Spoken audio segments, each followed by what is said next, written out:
good. Well, welcome everybody to this month's what is this? Ask the Sensei. I'm Tish, Master Sensei of the VO Dojo here in Burbank, California. And this is our monthly free Q&A call called Ask the Sensei. So I invite one of my esteemed voiceover colleagues to join us, and we're here to answer your questions about anything that's going on in your voiceover world, anything that will move you forward or is keeping you from moving forward. Yeah, anything that's on your mind, we're here to answer to the best of our abilities. 𝗃cie𝗶𝗃 is here. Dojo team keeps everything going, so she'll be moderating, and we're super excited to welcome Linsay Rousseau to join Happy to us be here. as a as our guest sensei today. Yeah, I see Kelsey's got everybody's saying where you're calling from, and um, since this is a Q&A, we want to have you put your your questions in the chat, and then we'll have you, Kelsey will call on you to voice them into the room. So, yeah. So, Linsay, why don't we have you introduce yourself a little bit? Yeah. If you haven't had a chance, Linsay and I did a Dojo 21 questions, which is something that we do before this event that lets us ask a lot of questions about Linsay and find out a lot Yes. about her origin story. But let's give us, so hopefully you get a chance to take that in, but give us a little overview of who you are and what you're up to. Yeah. I am also based in Burbank here in Los Angeles. I've been here for about 9 years. And I do voiceover work's my full-time job. I also do on-camera work and I'm also a writer. And I have that flexibility because of having developed my voiceover career.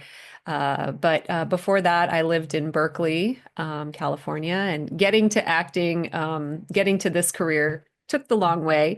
Um, as you will see in that video if you watch it. But the abbreviated version is I was an actor and a musician all growing up, but I did go to university and did academics and stuff. And then I joined the Army and I was a combat photographer. And I was deployed to Iraq for a year and then got out and didn't really know what to do with my life and decided to get my master's degree in journalism, which is what took me to California. I went to UC Berkeley.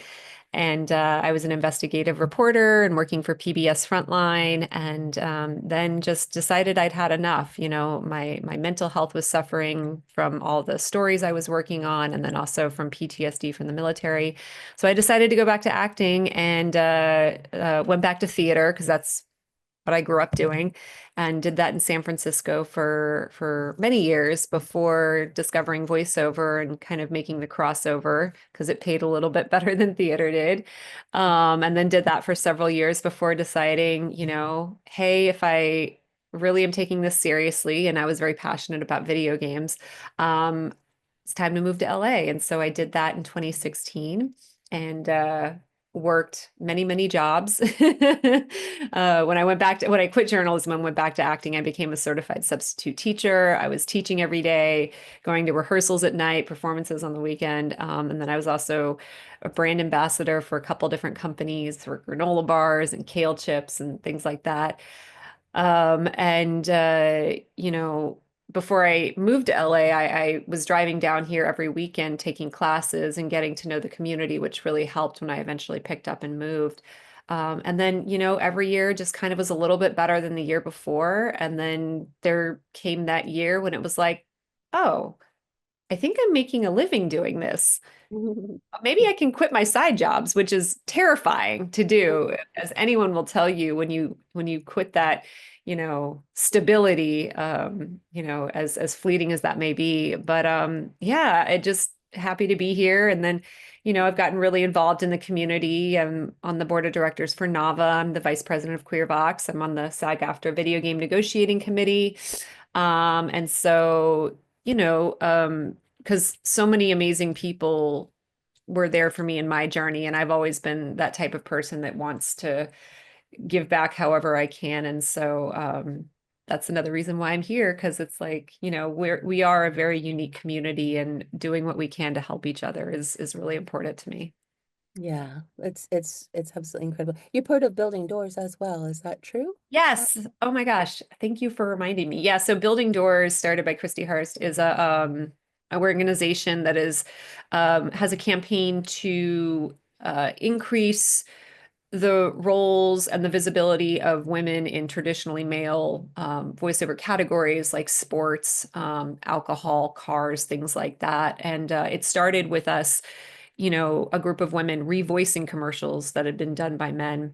And it has expanded into a much larger mission, and that 𝗃cie and several of us who are ambassadors are actively reaching out to companies and sports teams and trying to find ways that we can promote each other, and increase opportunities for those of us who haven't seen them.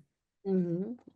And you're also mocap person, right? That's Yeah, as part of like when I, didn't know what motion capture was when I moved to LA. Obviously, like everyone else, I'd seen The Lord of the Rings, but because of the work I'd been doing in video games, started to learn about the motion capture world, and started training in that, and started doing that. And I also started working on the tech side of things so I could get to understand the technology a little bit better. So I worked as a mocap tech for Sony Interactive at their Playa Vista stage for a while. I worked at Fonco Studios for 𝗏𝗏 International, because it is a very unique technology that's very freeing, but it's also really good to understand how it works. And so, yeah.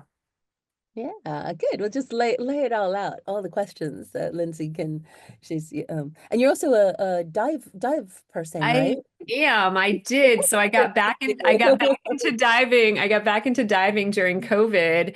And there's an organization called the Waves Project that provides free diving instruction for veterans. So I got into that, and then was just like, I'm just going to keep going. And I found a mentor who did all of my advanced training. And then he's like, well, why don't you just get your instructor training or your instructor certification? I was like, well, it's always good to have a backup.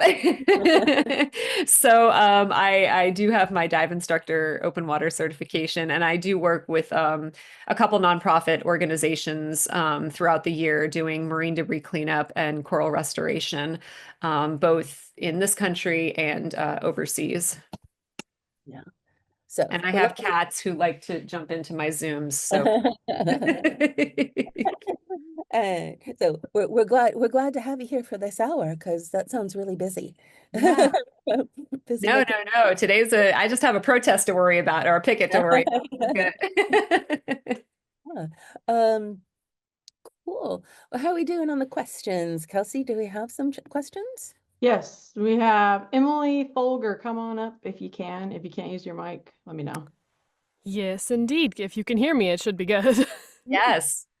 Excellent. Thank you so much for being here. Very excited to meet you. So my question was, what has been the most unexpectedly helpful training for your voiceover career? You have a long, long list of training. Oh, that's a really interesting question. Unexpected. Ooh. Wow, you're gonna really have to make me think about this, and my brain is still in morning brain.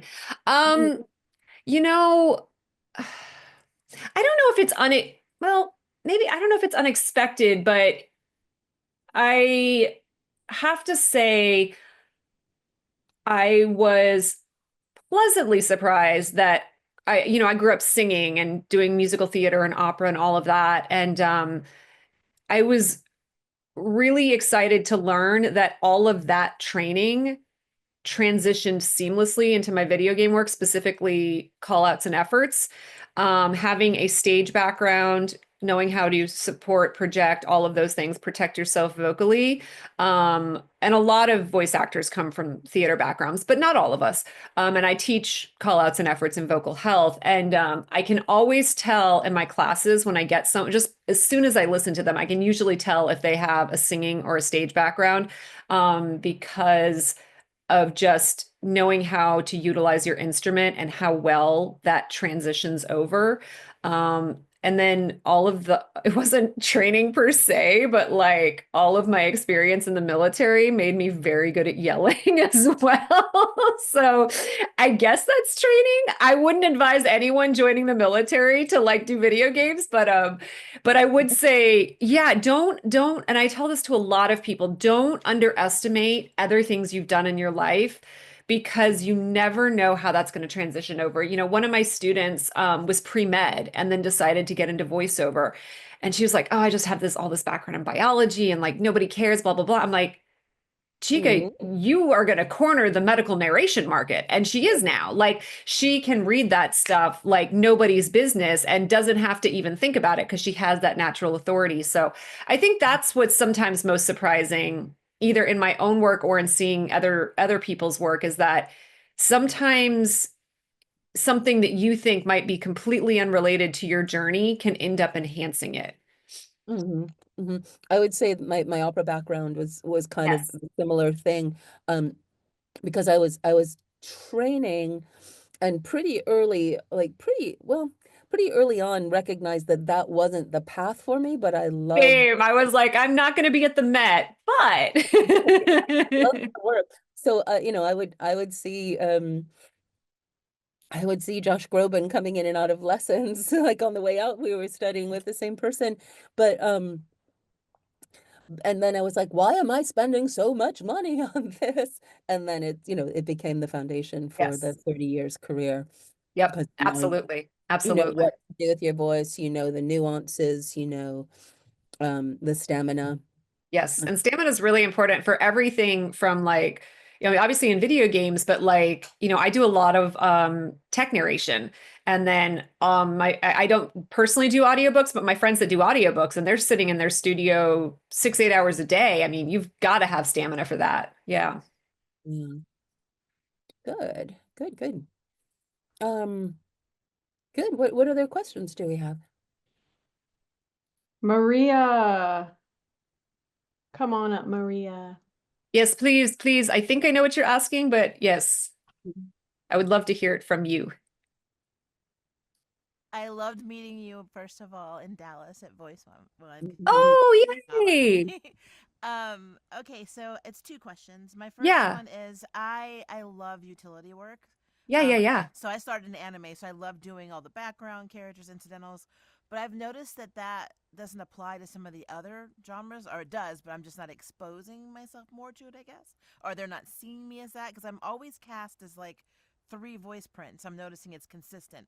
I know Yeah. the 3 that I'm going to get. And I don't know how to break that. Like, how do you sell yourself?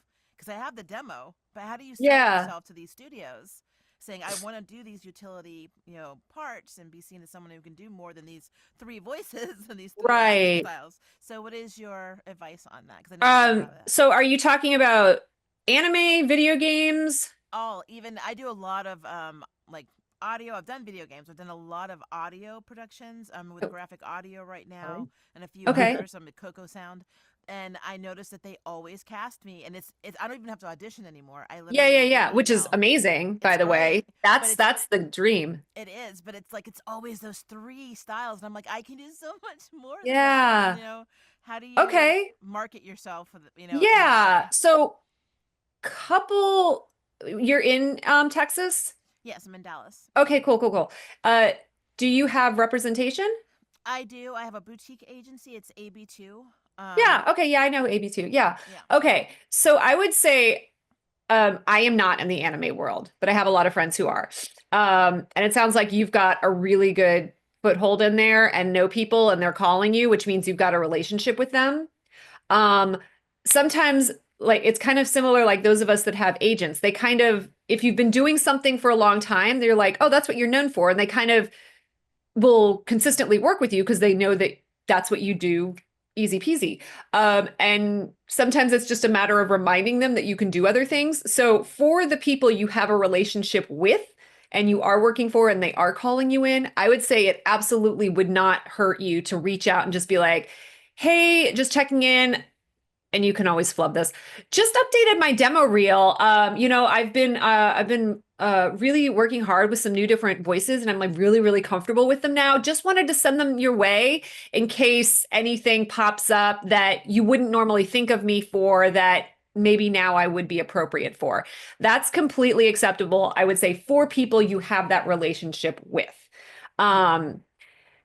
For studios that don't know you, I mean, I would think that they probably haven't locked you into one of those voices yet, but maybe they've heard you and that's what they know you're good at. I would say the other thing is you know, when we're talking like bigger games, again, that's still very LA heavy, and being here and coming into studio is really important to video games, like at the AAA level. Indie games, very different. A lot of them you can do from home. And it's getting to know the creators. But I would say even with like, and I'm a utility player too, even with the utility work I do, you'd be amazed how much of it is really just your voice. Maybe playing around with dialects. You know, in Starfield, I have a demo clip of it somewhere. I played 6 different characters in Starfield. And I do creature voices. None of them were creature voices, but all the characters are on different planets, and they had maybe slight elevation or lowering of pitch, accent maybe, but essentially it's all the same base layer voice of mine. Other games, God of War, yes, I'm doing creature voices and things like that. So for that, those usually came through auditions, like those character specific voices. And I don't work in anime. If you're getting direct offers, amazing. If you are getting auditions and it's a matter of, you know, and this happens in LA all the time, your agents know what you're good at and they don't necessarily send you auditions for things that they don't think is your wheelhouse. That's where you can reach out and be like, hey, just so you know, haven't seen any, I love the work you're giving me. Thank you so much. If you ever have characters like this, I'd love to be considered, you know? So it's a different story if it's like direct offers as opposed to auditions. If you think you're not getting auditions and that's something you want to see expanded, then have that conversation with your rep, or if the studio's sending you stuff directly and you think that you're not seeing certain things. And if it is the direct offer situation, then thank them profusely and just say, hey, by the way, you know, want to be as versatile as possible. Here's some things that you might not know I'm good at, or things like that. Does that answer your question? Yeah. And also, I'm going to say F social media. No, I say that jokingly. It is and it isn't important. At the indie level, and I think, again, not in the anime world, but I think probably more so in anime than in like animation and AAA games, social media is not a big deal in that they want to cast the talent. Now, where that sometimes changes is if you have a developer, and this happens on camera too with like indie films, if you have a director who is wanting to help get the word out about their project and they want to bring in your fan base as part of that, that is sometimes the case, but that's usually at the lower budget projects or the fanfic or the passion projects, because they don't necessarily have the marketing budget to get the word out about their projects. So they're going to hopefully rely on followers. And I know anime is a rabid fan base, so that might be more important, you know, with those types of projects. But from what I've seen, it is at kind of the celebrity level, but not so much the working actor, utility player level. Does that help? It does. And like I said, with anime, I never have this issue because, you know, when you're called in for walla or incidentals, Right. it's what it is. It just seems like it's everything else. Like I've had a project come through for a video game that was really cool. And I got one character audition out of 18 girls. And then it came out, I'm like, I totally could have auditioned for that one and that one. Yeah. It just kind of limits your chances of Yeah, getting then booked, that you might know? just be a matter of sending them an email and saying, hey, you know, I love working with you. Just so you know, here's my new demo. There's a couple characters that maybe you didn't know I was good at doing. Would love to be considered for those auditions in the future. Yeah. Yeah. Yeah, awesome. And thank you so much for what you do with 𝗃𝗿𝗄𝗃. I may be moving to LA when they try and take my marriage here in Texas. So we'll see what happens. Okay, I might be going to Canada, so you know. Yeah. But thank you so much for being here. Thank you. Yeah. Who's next? Kels? All right. We have Jeffrey, but I'm gonna be reading for Jeffrey. Okay. As voiceover is returning to leaning more towards in-person recording, what could someone outside of the market be doing in order to be considered for those bigger opportunities? Or is it largely you had to be there? Okay. This is a yes and a no question. It depends what you're doing in voiceover. And I would say 95% of my work is remote. My in-person work is video games and dubbing. Those they want you in studio, and animation as well. And I think anime, they're back to doing in studio stuff as well. Everything else I do remote. I can't remember the last time I've been in studio for a commercial. It was probably last year for a commercial in LA, and that's only because the buyers were actually there. This is where I say to people, what is it you want to do with voiceover? Do you want a career? Do you want a hobby? If you want a career, you cannot make a living doing one thing only. Not anymore. You know, my mentors who got into this industry just doing animation are so incredibly blessed and lucky. And several of them have had to start training and doing commercials because their agents have said, hey, we can't make money off of you doing this alone. I was doing remote work even before COVID. Many of us were, because I got my start in San Francisco. And so I would go into studio more frequently than I did now, but I still was doing remote work from San Francisco. If you are wanting to do AAA video games and animation, and that is your dream, know that that is like the creme de la creme of all of the work that we do. And unfortunately, a lot of that still does need to be in LA, or at least to get your leg in until you get to a point where you are at a level where they don't care where you are and they'll find a studio for you. You know, Jen Hale set up her home studio, which is gorgeous, in Victoria, Canada, because she moved there during COVID. Jen Hale doesn't need to fly to LA to come to a session. You know, but I would, if I do go to Canada, you better believe I'm flying back down here because I'm a utility player. I'm not a celebrity. I'm a working actor. But if you want to make a living doing this, you can be anywhere in the country, in the world, you know, if you have a good recording setup, because commercials, corporate, audiobooks, some audiobooks are in studio. All of that work is being done remotely, which has one of the reasons this industry has expanded so much in the past, you know, couple decades, is because people from all over the world can do it and not have to worry about being in a central hub. But if your dream and your passion is those AAA games, those larger animated series, and you're not coming at it from a celebrity standpoint, a working actor standpoint, then you have to have the conversation with yourself, with your family. You know, am I willing to pick up and move, or am I willing to commute? Right? I have a friend who lives in Vegas and just would fly out for meet and greets and then just flies out every time he has a job that needs to be in studio. So that's kind of a personal conversation to have with yourself and your family. But that doesn't mean you can't have a living doing this at home, wherever you are. Even like indie games and indie animation and student stuff. I mean, that stuff casts online all the time and they're never in studio. So I think it's just a matter, take stock of what it is you want to do. And if, you know, you want this as a career path, or you are just kind of enjoying it, doing it here and there, great. Does that answer your question? I see. Thank you. Good info. So hopefully that answers your question, Jeffrey. And also, Jeffrey, you're in New York City, but you're in New York City. Okay. big game companies, Rockstar's in New York and Riot in New York. So All of which you should not be working for now, but this is the next question. Yes. This is a really good segue question, actually. So, but just recognize that there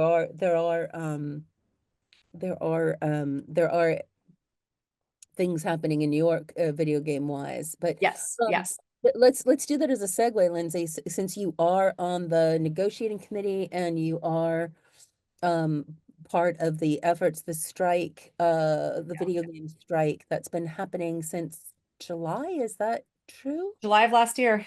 Yeah. July of last year. Can you give us a little overview if people may or may not? Yeah. I know I'm going like standing in solidarity each day. You know, I'm like, Yep. it's hard, man. Yeah, so our contract expired in October of 2019, and we've been negotiating since then. So we've been in negotiations for well over 2 years before we went on strike. I'll just lay that out.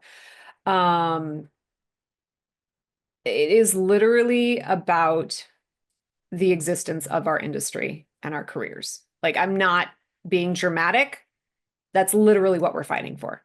And so that is why we have seen such stronger solidarity this strike than the one we had in 2016, 16, because literally what the other side is trying to do is take away our ability to work. They want the rights to create digital replicas, to use our performances for generative AI.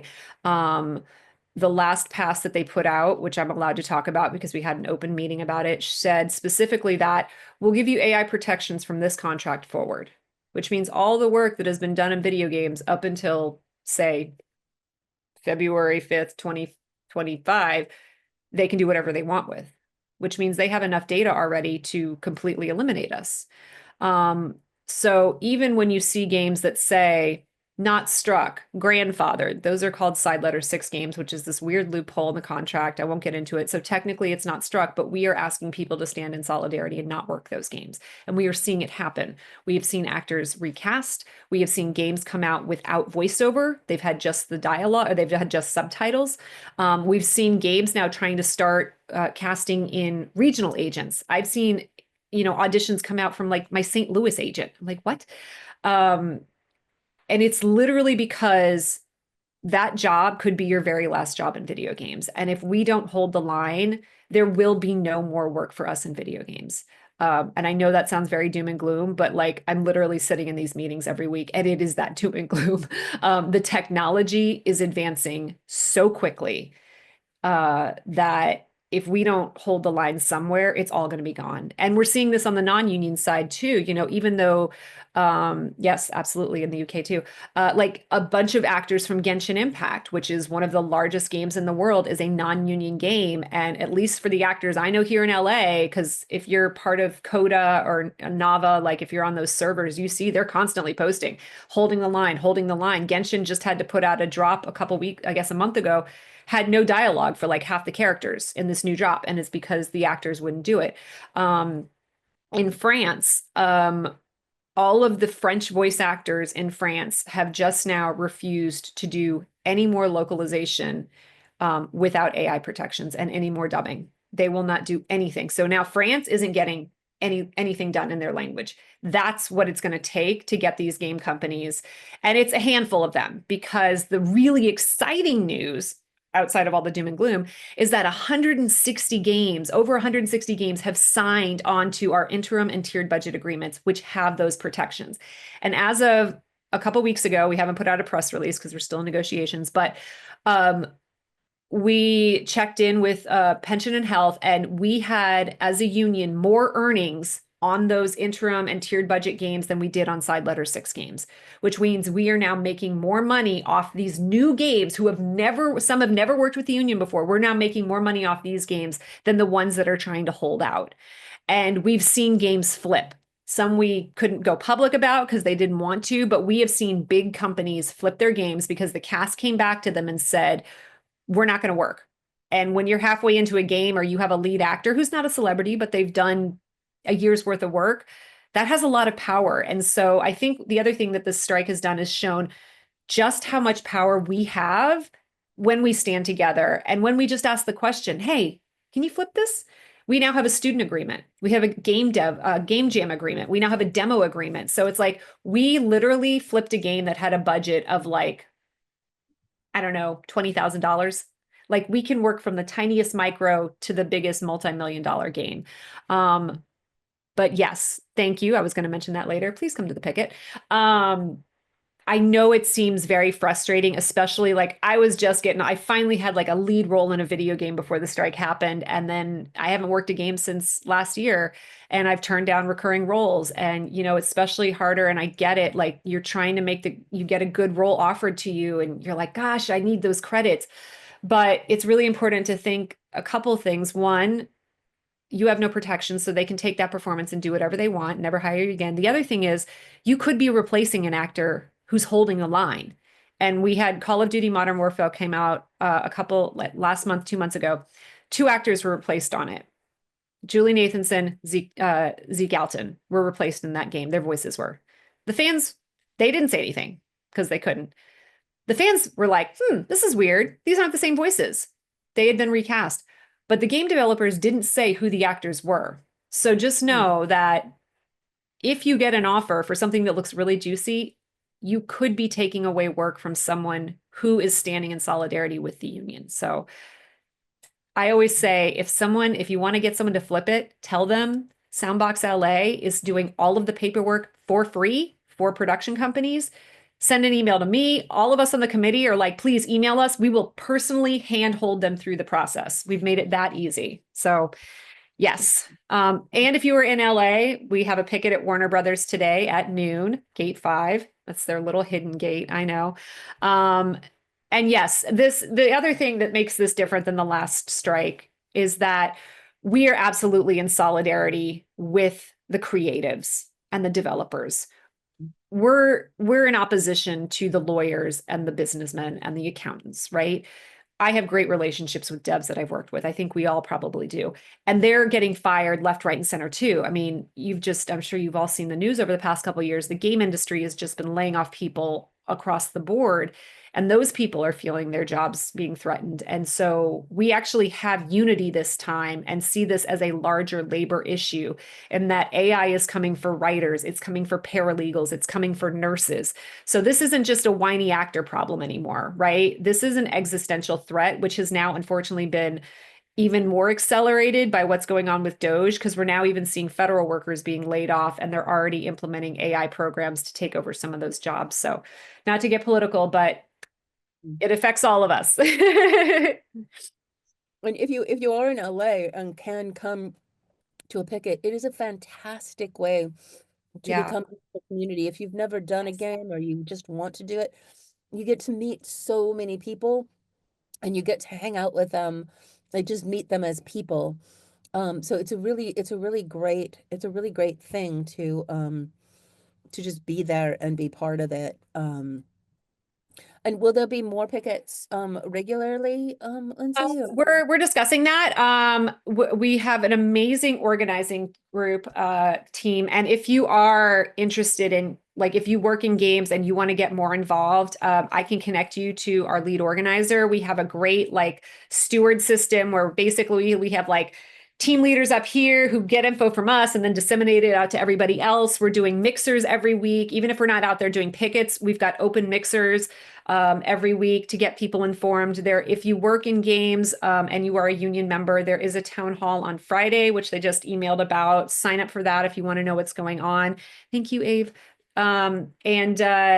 If you're not in LA, we're doing a lot of stuff on social media. So please feel free to reach out. Oh, don't even get me started on Formosa, Maria. Yes, they be problem childs.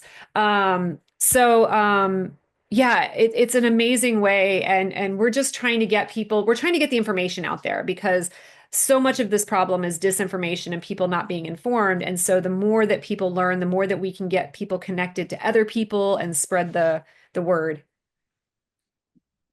Mm-hmm. Yeah. Good.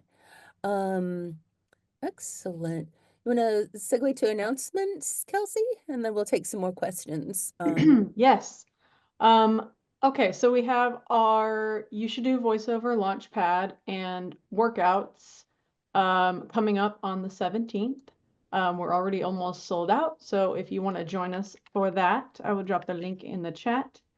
You Should Do voiceover is basically our launchpad program where we basically show you the basics, but also a lot of the intricate, like, oh, I didn't even know that was a thing you could do in voiceover.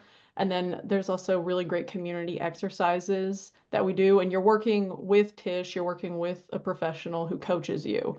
It's not just like you're sitting around in a room, you know, completely aimless or something. And then we have our Get to Know VO March mic check coming up for our free events.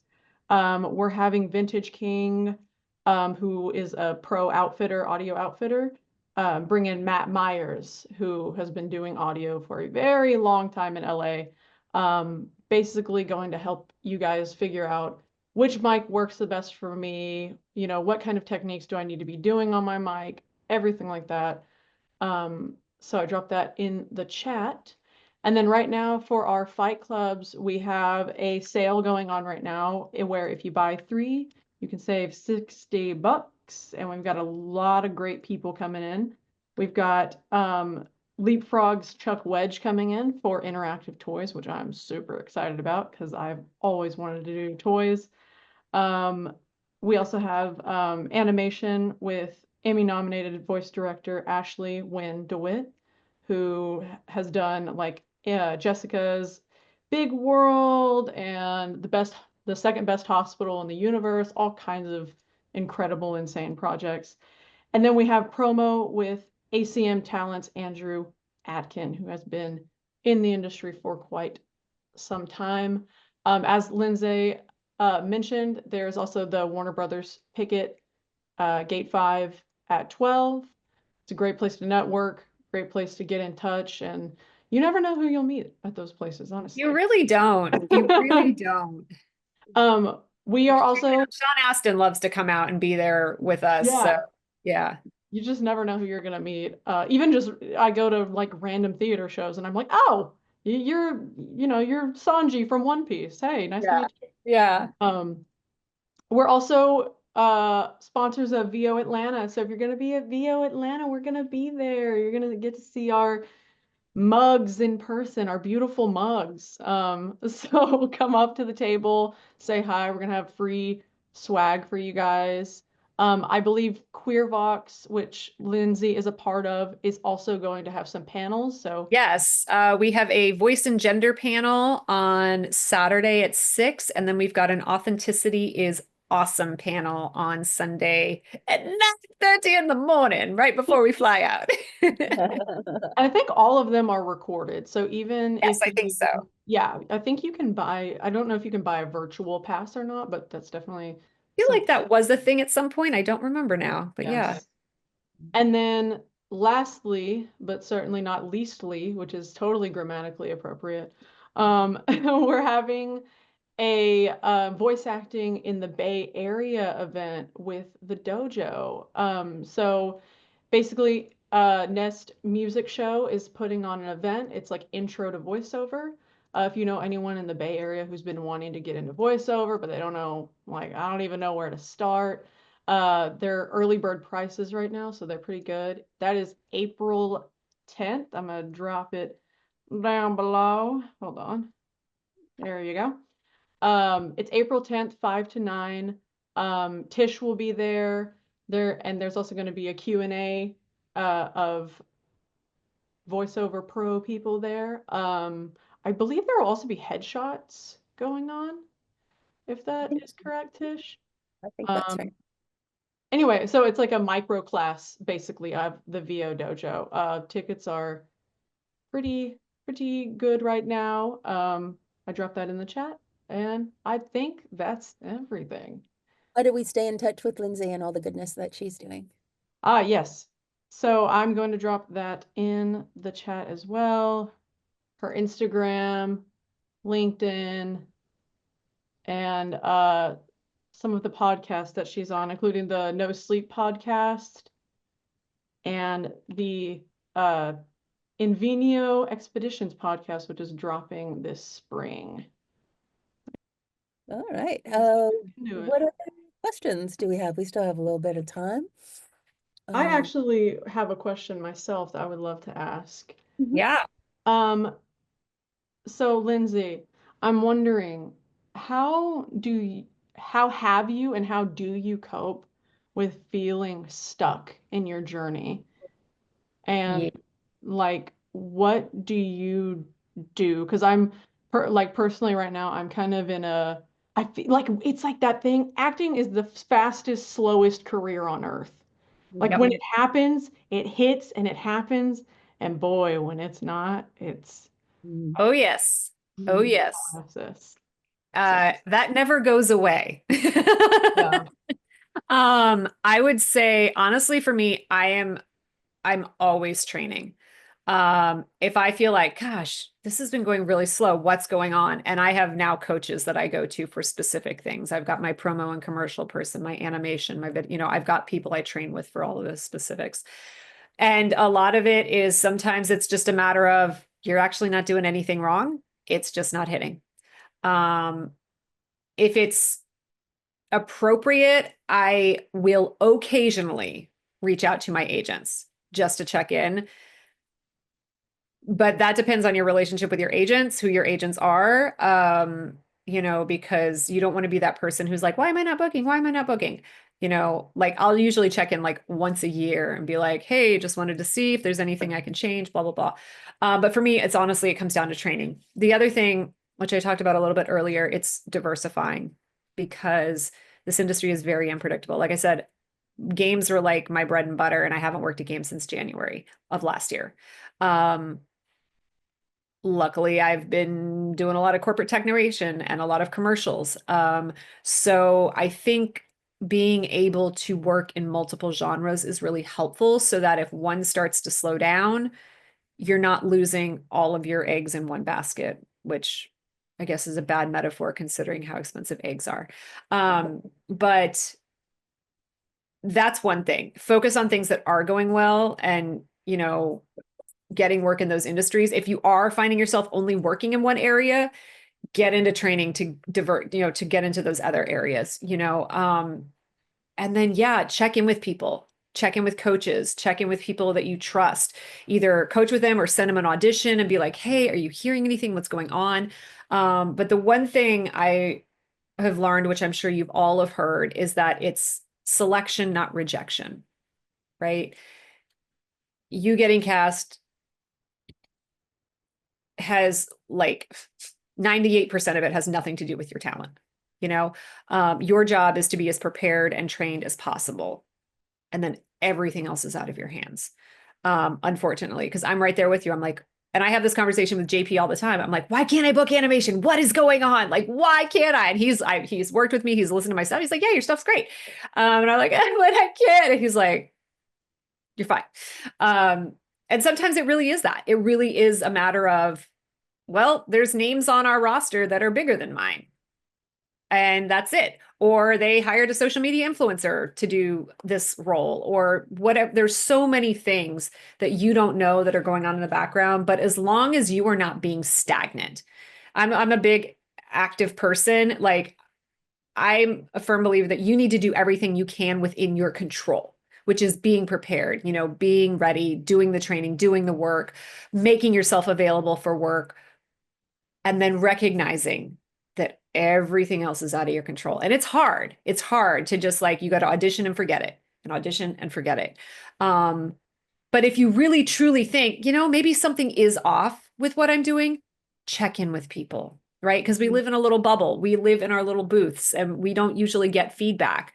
And it's okay to ask for feedback sometimes. And if there is something wrong, and I say wrong, if there is something that could be improved or tweaked, then work with the coaches or the classes that will get you to where you think you need to be. Yeah. And this is really, I think a lot of getting things launched is building relationships, right? So there'll be like one thing, and then you get another thing, and then that person brings you back. So it's really about relationships. So you might not be booking, but that doesn't mean that you can't be out there building relationships. That's what the whole Fight Club is about, that 3 times a month. Come meet these people, come get to know them, come see what their process is, come ask a question and get on their radar, right? And you can make a difference, on these calls, just getting your voice in the room. Yeah. We met Kelsey, because she came on these calls and was like, oh, who's this cool person?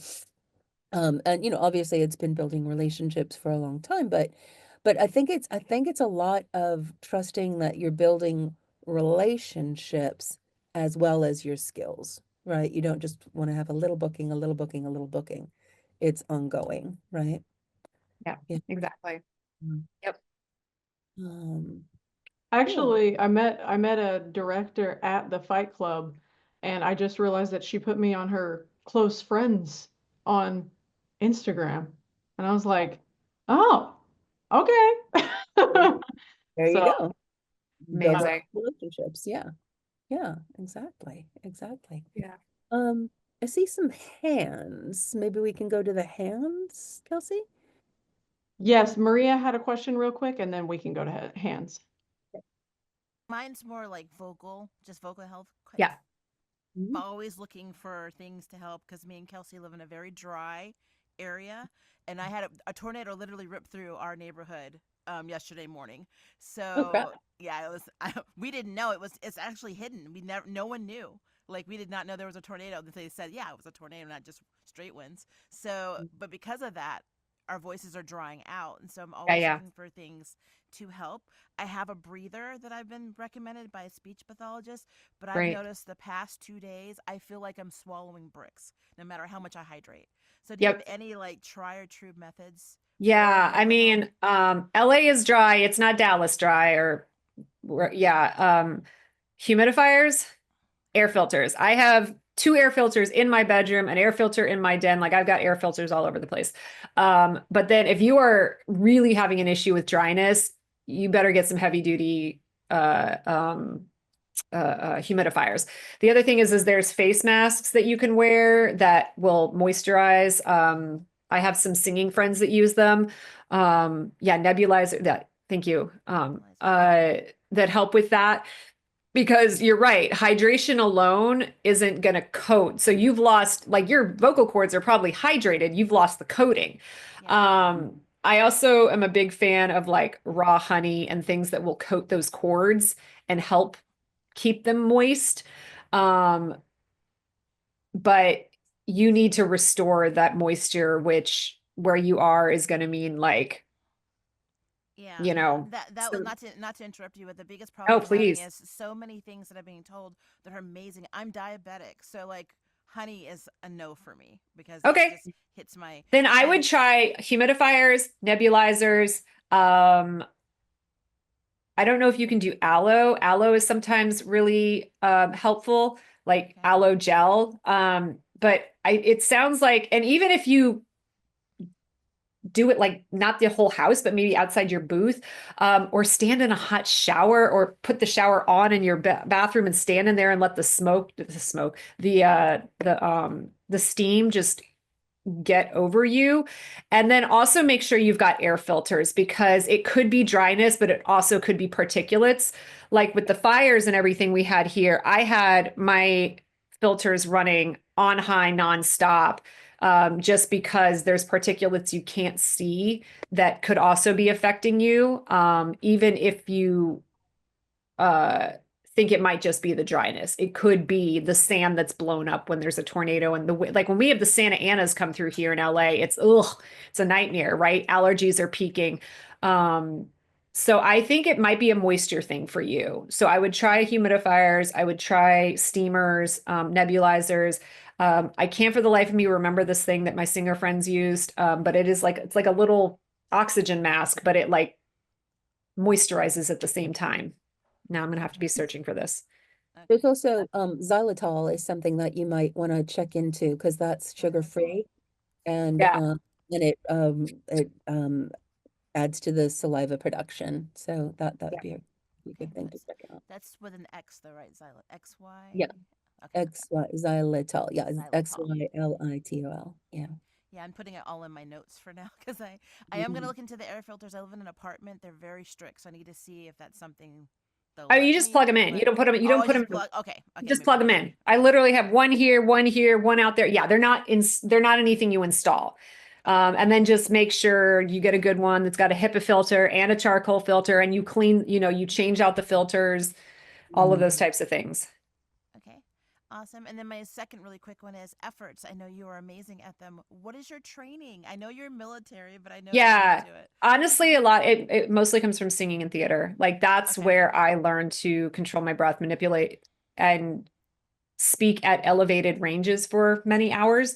I do also teach vocal health and efforts and training, and it always starts with the breath. I have a student I worked with that we spent a year with her just teaching her how to breathe properly before we even delved into that type of work. And for Skills Hub, I've taught like a 4-week course on video games, and I give them work at the beginning, and then we do efforts the very last session. So at least they have a month to kind of be practicing and developing the skills.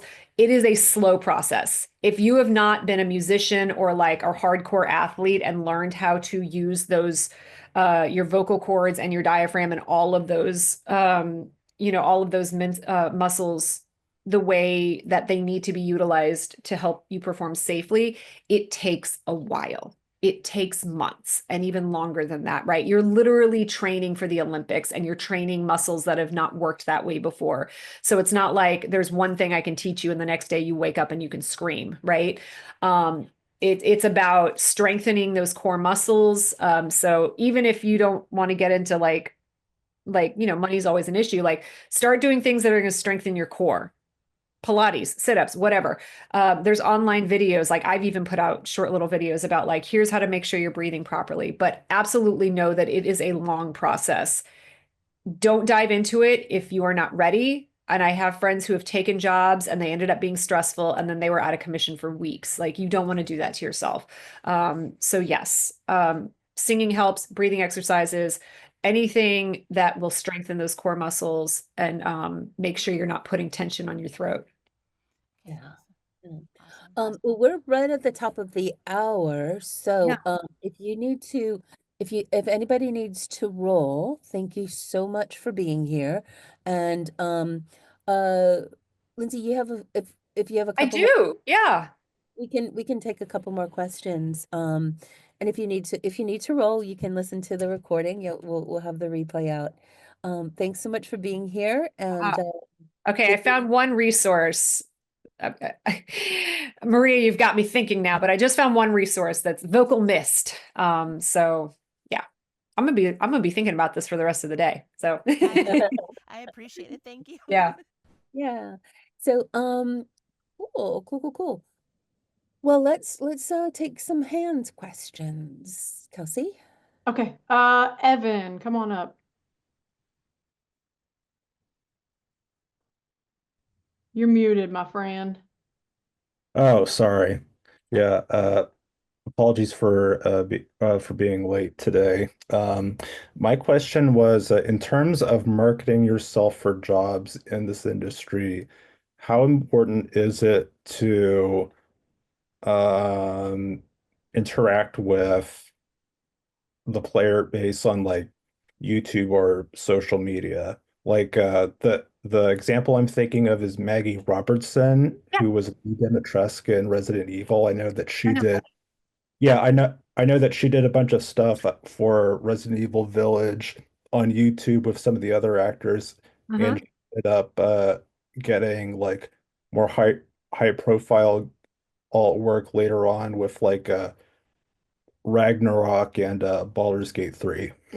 So yeah. So I'm gonna parse this out for you. Maggie, love Maggie. I know Maggie. Her presence on YouTube had nothing to do with her work. That's what I thought. Those were all auditions, and I know this because I worked on those games. Those were auditions. She did the auditions. She booked the job. Now, did they look at her credits? Probably. She had a major role in Resident Evil Village. She had an award-winning role in Resident Evil Village. She won a BAFTA for that, or BAFTA or Game Award for that. One of them. She won an award for that role. That probably was of more influence than whatever she was doing on YouTube. She does have a big social media presence. She also goes to a lot of conventions, right? So she has a fan base. Now, I would say, especially for those of you who do anime stuff, conventions are such a huge part of that world that interacting with your fan base can absolutely have an impact on on convention presences, I would think. As far as casting, though, at least from the people I've talked to, from AAAs down to indies, like I said earlier, we were talking about this. I don't know if you were here or not. They're not paying attention to that. Unless it's like at the indie level where they want someone who's coming with a built-in fan base to kind of get the word out about their game, kind of like with indie films. But when we're talking a game with a budget like Ragnarök, multi-million dollars, Baldur's Gate, multi-million dollar games, they don't care at all how many thousands of followers Maggie got on YouTube, right? Because she's in games with some of the biggest names in voiceover and some celebrity names, right? Chris Judd is selling God of War Ragnarök. Nobody's going to care what Maggie's doing on YouTube. It's because she had the talent and the skill and the training. And I know she trains her ass off because I've met her and she is always training. And because she did get a lead role that got a lot of recognition, but nobody knew who she was before Resident Evil. It was the work that proved her that she had a right to be there more so than her social media presence. Now, I will say, I can't say this for certain, but does the amount of fan conventions she go to, is that impacted by her social media presence? Quite possibly. I don't know as much about that world, but there does seem to be much more of a correlation between social media interactions and fan convention presences and interactions, but separating that out from the actual work that you're doing. Yeah, Okay, that's what I figured. Great question, though. I thought it was worth asking. No, a lot of people ask that question, like how important is social media? And it's a really nuanced answer. So thank you for asking that. Yeah. What other questions do we have, 𝗟𝗿𝗄? Robert, come on up.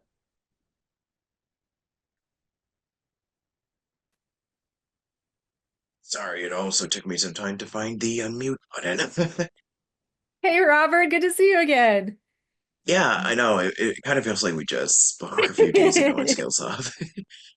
But I think this is kind of more of like I don't know if this is kind of okay for me to ask here, but this is kind of more of a serious question. But how do you continue to persevere through voiceover if you have, like, I don't know, depression or any of this other stuff, like mental health? How do you do it? Yeah. I have been a little more open about my mental health in the past couple of years, just because I've felt that it's been helpful to some people. But like I mentioned early on here, my mental health was the reason I came back to acting, was because all of the very serious, hard-hitting work that I was doing as a journalist on top of my deployment to Iraq was just destroying my mental health. I mean, depression, bipolar disorder, PTSD, TBI, all of the weird acronyms, like that was in me. I had lost like 30 pounds. I wasn't sleeping. I mean, all of these really negative things. And so I made the fundamental decision to change my career path at an older age, probably older than you are now, which people thought was crazy, but I knew I couldn't keep going the way I was going. Was it terrifying? Absolutely. Is acting completely unpredictable? Yes. And I will say the first 6-7 years of my career, for 6 of it, I was teaching full time, right? I was working as a teacher full time, doing theater, going to shows. So was I sleeping a lot? Not so much. But at least I was like, I have rehearsals to look forward to. I have performances to look forward to. I love what I'm doing, even if I'm not getting paid or I'm getting paid very little. I love what I'm doing, and I'm doing these other things to pay the bills. Then when I discovered voiceover, and then when I got to the point where I moved to LA, it was like, okay, I need jobs that will give me flexibility so I can pursue my passion. Do I love these jobs? No. But are they paying the bills while I develop the thing that I love. And I was driving to every Whole Foods and Sprouts throughout LA County to hand out granola bars, right? But it gave me the flexibility if I had to go to a session or if I had a last minute audition, because I do on camera too. And so I often have to drive across town to go to in-person auditions in the middle of rush hour. And then it got to the point where, okay, I could pay my bills. And so, yes, those were very stressful. And what got me through it was I am focusing on my dream. I have given up 3 other careers to get here. There's no going back now, right? And then, then the frustrations of the industry being what they are absolutely take a toll on your mental health. And thankfully, I've had 20 plus years of therapy and meds and everything to kind of get me in a healthy space where I am now, that it really is true that you have to just do the work and forget it. Like, you audition, you forget it. You audition, you forget it. You cannot think, oh, why didn't I book this? Oh, because like we talked about earlier, most of these decisions are outside of your control. And I will say, I also deal with chronic injuries, right? Like, I have injuries from the military. So I can only stand for so long or sit for so long. And so there's a lot of things I can't do that I wish I could do that would help as well. But at the end of the day, for me personally, and everyone's different, I remind myself that I am on the path doing the thing that I love to do, and it's not going to be easy. But also I remind myself that no matter how hard things get, I've already been through the worst. Like, well, I said that until this year. I was like, whatever the earth has to throw at me, I've been through it. Now I'm reevaluating that statement. But, we have so much resiliency, but if you can honestly look yourself in the eye and tell yourself, this is my passion, this is what I want to do, and I'm willing to do what it takes to get there, then yes. If that's not the answer, and this was the thing I had to do with journalism. I loved journalism. I loved it. I thought I was doing good. I was breaking stories about really important events. I felt like I was making a difference in the world. And it was really hard for me to take a step back and say, you know what? I can't keep doing this. And sometimes those are really hard conversations to have with yourself. And that's a personal decision. That is not something anyone else can tell you, because I am not here to evaluate your talent. I'm here to say, here's things you can do to be better. Here's things you can do, tweak this, tweak this, tweak this. But if this is your passion, man, you follow your passion, knowing that it is hard work. And it takes training, and it does take some money, and it takes scraping. I mean, I was so poor when I moved to LA, I couldn't run the AC for the first 3 years I was here. And let me tell you, in Burbank, in the summer, without AC is very miserable. My cats hated me. But if you feel like that you are on the right path and you are doing everything you can, then you just keep going. But if you get to that point where you're like, you know what, maybe this is something I just want to do for fun. Like, that's how music is for me now, right? Music was my life. And now it's kind of like, I still take singing lessons, but it's more like, I do this because I love to sing, not because I'm going to go be on Broadway anymore, right? I know that's a really broad answer. Does that help at all, Robert? Yeah, it's just some stuff that's just been getting me down. So I kind of just wanted And to. I'm also a big proponent of, like, you have to protect your mental health. You have to. And I am also the person who I have walked away from jobs, or I've walked away from work when I felt like that the situation was too toxic. Right. I was hosting a show for a while, and we had a deal, like we were in talks with Amazon to have the show picked up. And the person who was the co-host and the producer was just such a toxic personality. I finally could not deal with it anymore, and I walked away from the show. It didn't get picked up by Amazon, which I was very happy about, sidewise. But I protect myself in that I will not be around toxic personalities. I will take mental health days for myself. That's one of the reasons I got back into scuba diving. Like, I need to find ways to protect because if I am not protecting my mental health, I'm not going to be able to perform well, right? Because our job, you can't compartmentalize like you can if you're an accountant, right? Because your emotions come out in your acting. That's what makes us great actors. And you can fight through some of those. I've had really shitty days where I'm like, all right, let's go sell some McDonald's. But make sure you say that it's okay and allow yourself time to do read a book for an hour, take a walk, whatever it is that makes you happy and lets you disconnect, especially in the craziness of everything that's going on out in the world. That is so important. I think it's a lot about staying connected and then knowing how your brain and your soul works, right? Yeah. I know my brother is just coming back from a year of almost not not being able to get out of bed, and now he's back. So Yeah. but I think it's also so two things that come up for me is understanding that there are some people who are like the most amazing people in this business Yes. who deal with major mental health issues, neurodivergence, and they figure out how to make it their superpowers and Yes. find their way through. So in the same way, like whatever comes up, don't do it alone. Yeah. You do it alone, get your support, and then do everything you can to keep yourself on the path and keep yourself on the trail. And there's a lot of vocal advocates out, there is like and again, I don't ever ask. I don't want to know what people's issues are unless they want to tell me about it. I have become more vocal because I feel like it helps people. That is a very personal choice. But there is the voiceover disability database. Within that, there are some people in that group who are very vocal about how they deal with, some have chronic injuries, some have chronic, either autism or different types of things. And that's one of the wonderful things about voiceover, again, because I do on-camera work. And that is a lot less forgiving, right? Even just sitting in contract negotiations, the fact that we have a disability group at the union that is fighting tooth and nail to be able to keep self-tapes because for some of them, they can't physically get to the casting office. That's not something we're fighting for in voiceover because this industry is so accommodating to so many different types of people.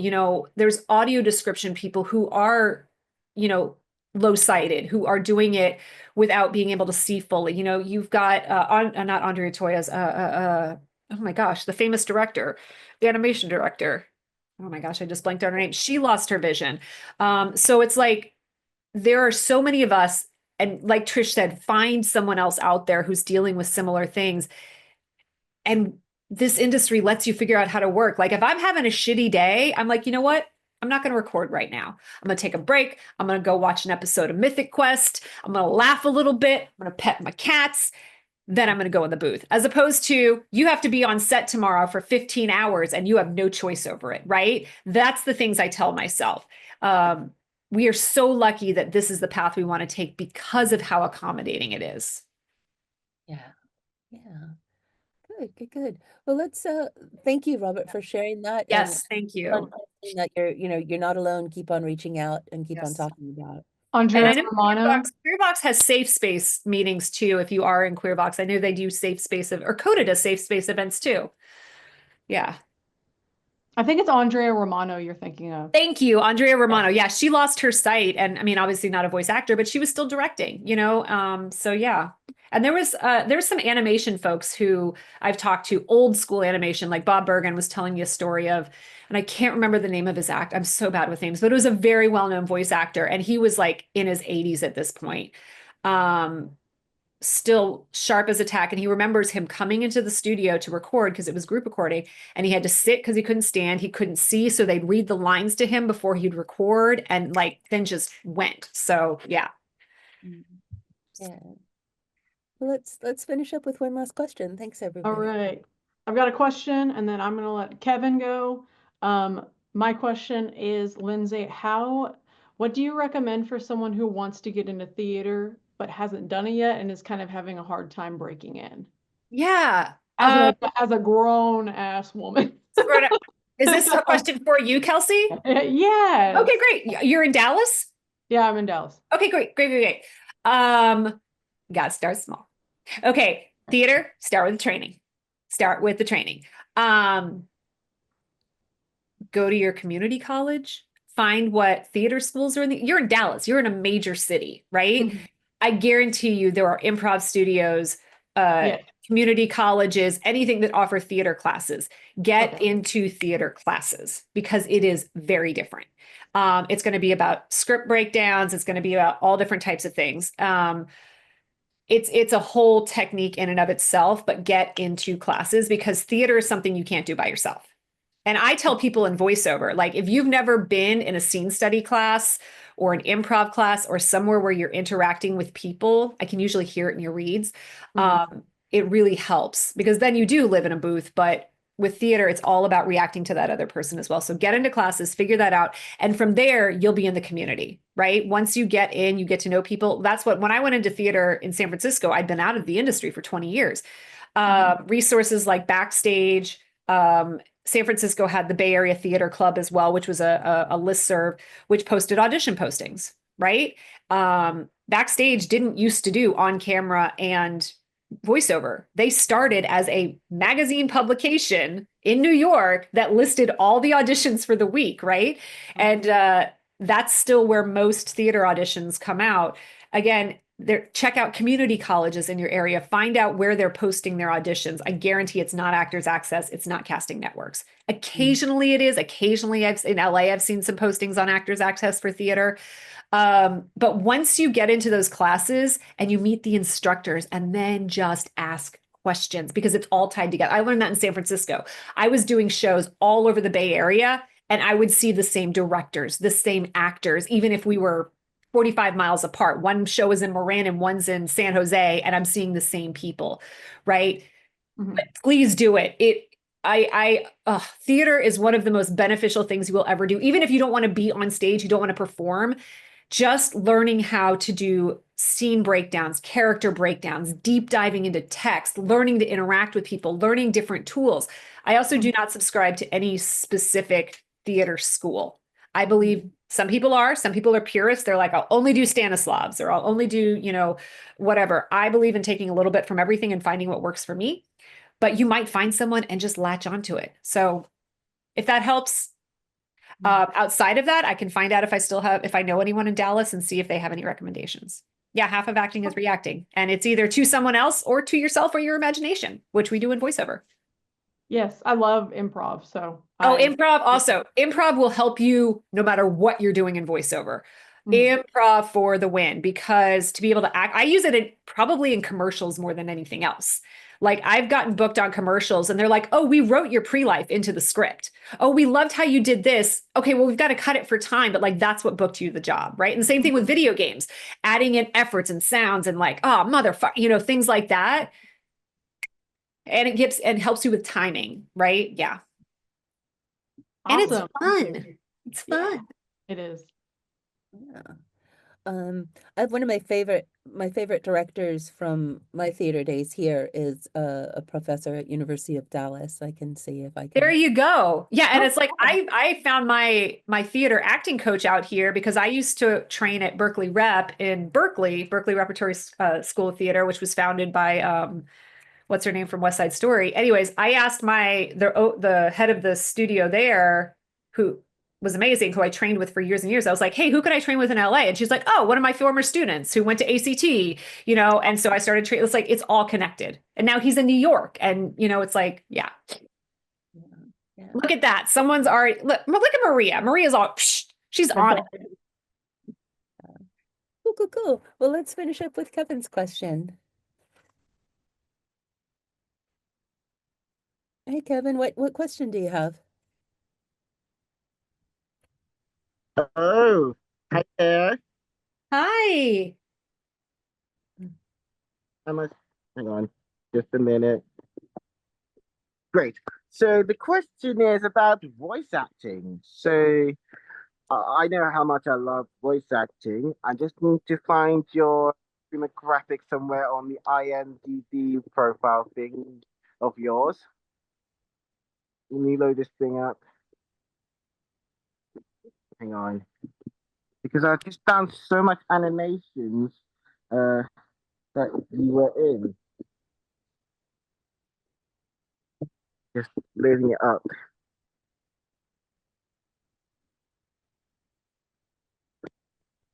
Sometimes a while when you show. But look at that, it's on now. Do you have a question about something I'd worked on that I could help you? I mean, I don't remember everything I've done, but some of it. Some of it, like the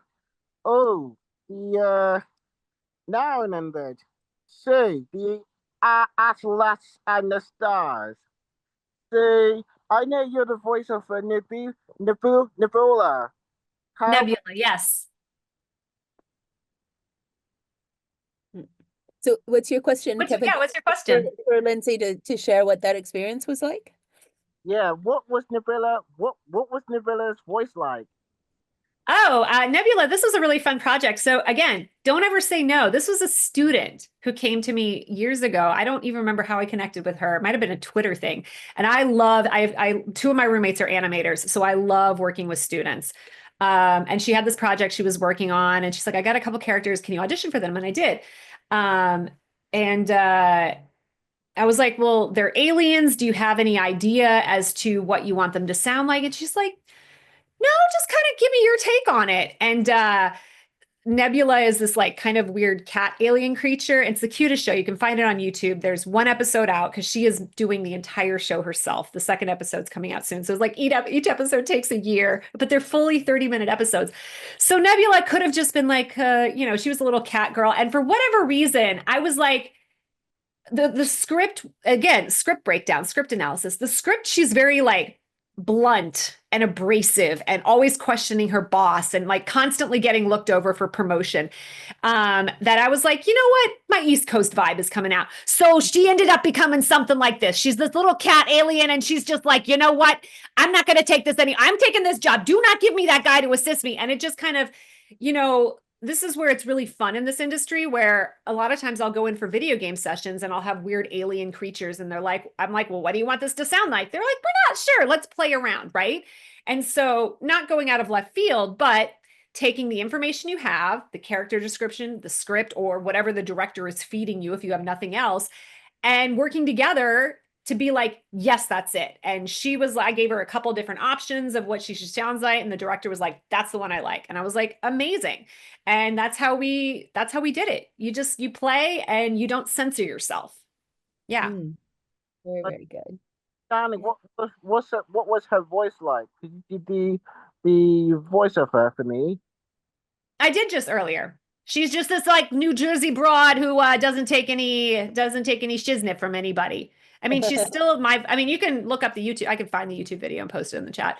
But yeah, she's just, again, that's why I say, like, to what Maria was asking earlier, a lot of the roles I do are still just my vocal print. I might just add a little gravel to it, or I might add a little accent to her. Oh, I might bring her up here a little. It's still all around. I am not Dee Bradley Baker. I am not going to pretend to be Dee Bradley Baker. There are some geniuses out there, vocal geniuses, who can legitimately sound like different people. I am not one of them, and I have so much respect for those who are. There's very few of them, just so you know. And Dee is at my agency, so I'm like, I've had this question. I was like, why don't I get hired for more creature work? And then I'm like, oh, it's because of Dee. Fine, go sound like a real eagle. But those performers are very few and far between. The rest of us, it's really going to be, plus or minus a little bit from our base layer voice. And then maybe an ancillary character where they're like, can you just do this real quick? Good. Yeah. Well, guys, we're gonna wrap up, Kev. We're gonna wrap up those. Thanks for your great questions. Yeah. Thanks everyone for being here. You can make this a destination the first Wednesday of the month at 10 o'clock. Ask the Sensei, and then knowing which microphone is right for you will be Get to Know VO on the 12th. Who's teaching that? Oh, Matt from Vintage Kings. Oh, okay, amazing. Yeah, I like to tell people, don't blow your budget. You don't need to. So yes, that's going to be a great class for people. So that's coming up, and thanks for being here, everyone. Thanks for joining us, Lindsay, and thank you for the great questions, and keep going on your journey, please. Yeah. Yep. All right, friends. Thanks so much. We'll see you soon.